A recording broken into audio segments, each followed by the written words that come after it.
نبقى في الشأن المغربي لكن في موضوع آخر، حيث تتوقع الأوساط الفلاحية موسما فلاحيا جيدا نظرا للتساقطات المطرية التي تعرفها المملكة، لكن بعض الخبراء يقولون إن لا شيء مضمون إلى حدود الساعة في انتظار التساقطات المطرية شهر أبريل المقبل، والتي ستكون مؤثرة بشكل حاسم على حجم المحصول الزراعي. تفاصيل أكثر عن الموسم الفلاحي لهذه السنة في هذه الشاشة التفاعلية لمحمد برويس.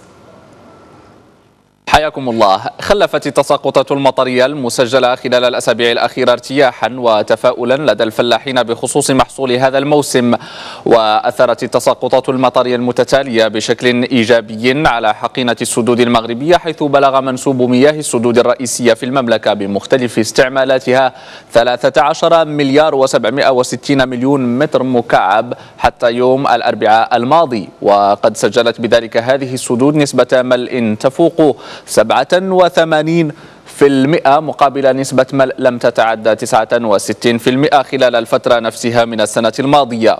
ومكنت التساقطات المطرية التي شهدتها المملكة من ضمان نمو متوازن للمزروعات وللغطاء النباتي، وهو ما دفع بهيئات تمثيل الفلاحين إلى التفاؤل بخصوص المحصول الزراعي، وخاصة محصول الحبوب التي تشكل ما يناهز 80% من الزراعات في المغرب. لكن هذه الهيئات تؤكد في الوقت نفسه أن هذا التفاؤل يبقى معلقا بكفاية التساقطات المطرية لشهر أبريل المقبل. ويحظى إنتاج الحبوب لهذا الموسم بمتابعة لافتة لما يمكن أن يغطيه من واردات المغرب من هذه المادة، ويتوقع مراقبون أن يفوق المحصول الوطني من الحبوب المتوسط السنوي للإنتاج والمقدر ب50 مليون قنطار. وفي انتظار الأرقام الرسمية لوزارة الفلاحة والصيد البحري عن توقعات الإنتاج لهذا الموسم، أوردت تقارير إعلامية أن المحصول قد يقترب من 100 مليون قنطار إذا كان شهر أبريل مطيرا بالكميات المطلوبة. ويرتبط إنتاج الحبوب في المغرب بشكل وثيق بالأمن الغذائي، وتشير التقارير إلى أن استهلاك الفرد من الخبز سنويا يصل إلى 1150 رغيفا وفق ما تريده التقارير، وهو مستوى أعلى من المعدلات المسجلة في تونس 790 رغيفا وفي مصر 500 رغيف. وتراهن الحكومة على الرفع من إنتاجية المغرب الفلاحية بالرفع من مردود السلاسل النباتية قصد ضمان محصول سنوي من الحبوب بمعدل 7 ملايين طن في موسم عادي.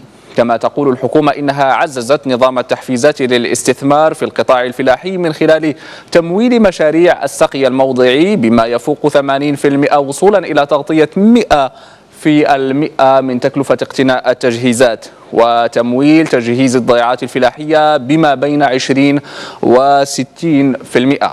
وتؤكد الجهات الرسمية أنها اتخذت تدابير لتحسين عوامل الإنتاج، منها توفير البذور التي قدرت كمياتها ب1.5 مليون قنطار هذه السنة، وما يناهز 1,000,000 طن من الأسمدة.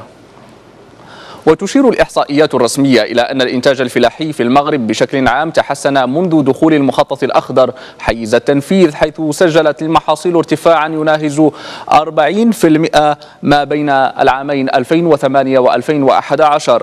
ويبقى صغار الفلاحين الحلقة الأضعف في دورة الإنتاج الفلاحي من حيث هشاشة نشاطهم، حيث أوصى المجلس الاقتصادي والاجتماعي والبيئي بإيلاء عناية خاصة لهذه الفئة وتحقيق فلاحة مستدامة لمواجهة تحدي الأمن الغذائي.